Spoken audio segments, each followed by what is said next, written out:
Jadi mengenai pernyataan bahwa mereka masyarakat yang di bawah umur 45 tahun bisa mulai bekerja kembali. Jadi sebenarnya yang mesti diperhatikan adalah bahwa memang usia yang terdampak itu lebih yang usia lebih tua, di usia 60 tahunan, dan mereka yang memiliki penyakit. Dan ini memang sudah ada datanya seperti itu. Namun saya rasa kita juga mesti perhatikan bahwa usia 45 tahun itu bisa menjadi karier. Ya, karier. Jadi kalau karier itu nantinya kalau dia pulang kemudian ada orang tuanya yang berumur, itu juga bisa terdampak. Jadi kita mesti berhati-hati. Menurut saya pemerintah kalau mau memberikan satu kebijakan tertentu harus diperhatikan memang apakah benar ini bisa efektif gitu. Tapi yang paling penting memang sudah waktunya pada saat ini pemerintah bisa dapat mulai melakukan strategi untuk relaksasi dari PSBB, karena tentu saja situasi pada saat ini dari segi ekonomian juga perlu diperhatikan, bahwa sudah banyak industri maupun pekerja yang tidak mendapatkan pendapatan yang cukup untuk bisa mereka melangsungkan usahanya.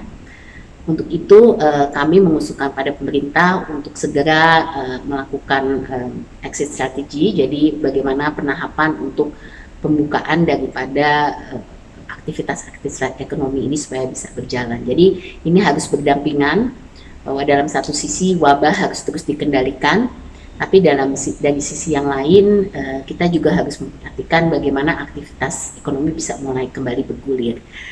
Perhatian yang penting ada di cara disiplin untuk mengikuti protokol kesehatan. Jadi jelas SOP-nya itu harus jelas, apakah itu dari industri untuk pekerjanya pada saat melakukan aktivitas di kantor, di pabrik, maupun di tempat-tempat umum seperti di mall, retail. Ini semua juga harus punya SOP dan protokol kesehatan yang baik. Juga saat ini perlu diperhatikan bahwa kalaupun kita kembali dengan aktivitas ekonomi, bahwa cukup consumer confidence-nya cukup ada untuk juga kembali melakukan transaksi pembelian, cukup nggak daya beli daripada masyarakatnya. Ini semua menjadi perhatian pemerintah juga. Jadi saya pikir ini harus berjalan berdampingan antara pengendalian wabahnya dan mulainya aktivitas ekonomi kembali.